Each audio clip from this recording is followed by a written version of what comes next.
আমরা ত্রিপুরার অবস্থা বন্ধুরা দেখো কি অবস্থা, ভয়ানক অবস্থা। এটা হচ্ছে আমরা বাড়ির একটু একটু বলতে একটুই দূরে, তারপরে কিন্তু ওইদিকে থেকে জল দেখা দেখো এদিকে আয়া পড়লাম। শালগড়া বাজার আর কি এটা। যারা আমরা ত্রিপুরার উদয়পুরের সাইডে থাকো তারা তো চিনই অবশ্যই। শালগড়া গোমতী নদীটা দেখো কত দূরে, আর জল কতটা মানে ছুঁয়ে গেছে আর কি। আর এই দিকের থেকে কিন্তু গোমতী নদী অনেক দূরে। আর দেখো জলের স্রোতটা মোবাইলের মধ্যে হয়তো তেমন একটা ভালোভাবে দেখাইতাম পারতাছি না, কিন্তু জলের স্রোত কিন্তু প্রচণ্ড।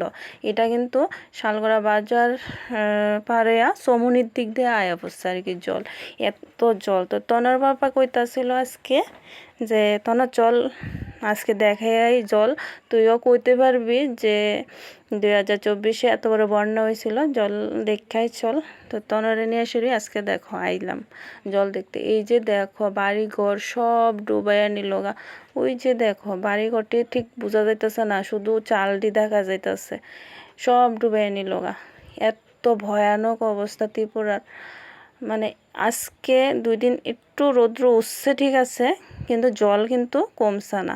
তো তনরে রেনকোটটা পরে আনছি, হালকা 1-2টা বৃষ্টি ফুটা পড়তেছে তার লেগা। তনর যেহেতু শরীরটা ভালো না, আর জলটা যাতে শরীরে না পড়ে তার লেগেই কিন্তু।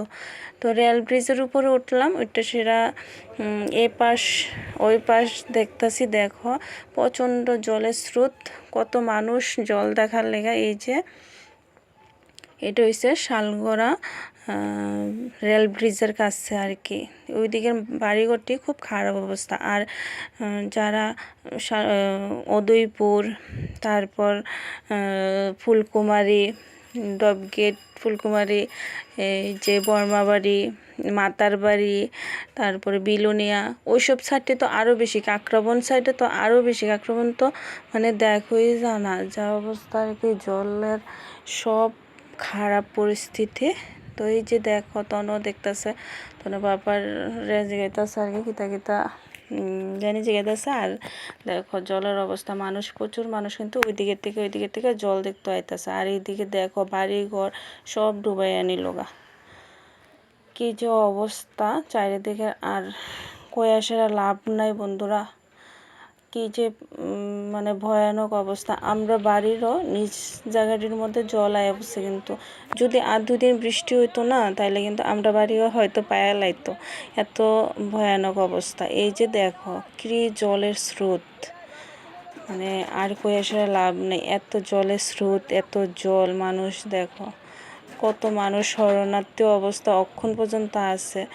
মানে এই 2 দিন বৃষ্টি নাই, একটু রৌদ্র, তারপরে কিন্তু মানে জল কমতি নাই। গোমতী নদীর জল প্রচণ্ড। মাইকিং করে তো কয়া দেওয়া হয়েছে যে গোমতী নদীর পার যে বাড়িঘরটি আছে মানুষ যাতে না যায় আর কি বাড়িঘরে, জল আরও বাড়তে পারে। তো প্রশাসন তরফ থেকে কয়া দিছে। আর এটা দেখো আমরা লকডাউন চুমনি, মানে লকডাউনের সময় এই জায়গাটার নাম দিছে লকডাউন চুমনি আর কি।